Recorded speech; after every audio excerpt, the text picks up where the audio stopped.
ऐसा है कि मेरा मेरा केस थोड़ा विचित्र है। बहुत छोटी आयु में मैंने घर छोड़ दिया। घर छोड़ा मतलब सब कुछ छोड़ा मैंने, किसी से मेरा संपर्क नहीं था। तो बहुत बड़ा गैप हो गया। तो मेरा कोई कांटेक्ट नहीं था, किसी से कुछ लेना देना भी नहीं था, और मेरी जिंदगी भी एक अनजान ऐसे ही भटकते इंसान की थी। कोई कौन पूछेगा मुझे, तो मेरा जीवन ही ऐसा नहीं था।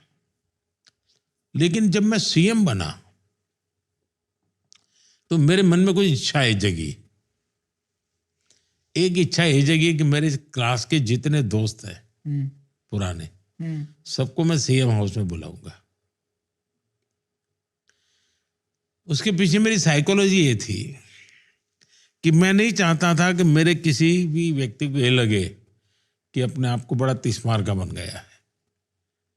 मैं वही हूं जो सालों पहले गांव छोड़ के गया था।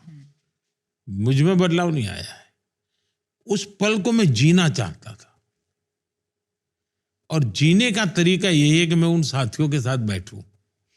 लेकिन वो चेहरे से भी पहचान नहीं पाता था मैं, क्योंकि बीच में बहुत बड़ा गैप हो गया। वो हरे के बाल सफेद हो चुके थे, बच्चे बड़े हो गए थे सब। लेकिन मैंने सबको बुलाया, शायद 30-35 लोग इकट्ठे हुए थे हम, और रात को बड़ा खाना वाना खाया, गपशप मारे, पुरानी बचपन की आदत ताजा की।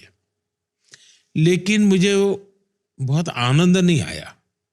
आनंद इसलिए नहीं आया कि मैं दोस्त खोज रहा था, लेकिन उनको मुख्यमंत्री नजर आता था। तो वो खाई पटी नहीं। और मेरे जीवन में शायद तू कहने वाला कोई बचा ही नहीं, ऐसी स्थिति हो गई है। सब अभी भी संपर्क में है, लेकिन बड़े सम्मान से मेरे प्रति वो लोग देखते रहते हैं। तो एक टीचर थे मेरे, रासविहारी मणियार, उनका भी स्वर्गवास हुआ कुछ समय पहले, और वो करीब 93-94 थे। वो मुझे चिट्ठी हमेशा लिखते थे, उसमें वो तू लिखते थे। बाकी तो एक इच्छा, मैं सीएम बना तो एक थी कि मैं अपने स्कूल के दोस्तों को बुलाया। दूसरी मेरी इच्छा थी, जो शायद हिंदुस्तान के लोगों के लिए अजीब होगा। मेरा मन करता था मैं मेरे सभी टीचर्स को सार्वजनिक रूप से सम्मान करूंगा।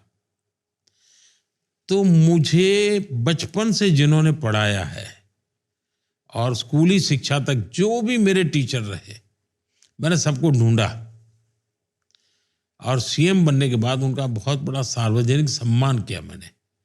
और हमारे गवर्नर साहब थे शर्मा जी, वे भी उस कार्यक्रम में आए, और गुजरात के सभी लब्ध प्रतिष्ठित लोग उस कार्यक्रम में थे।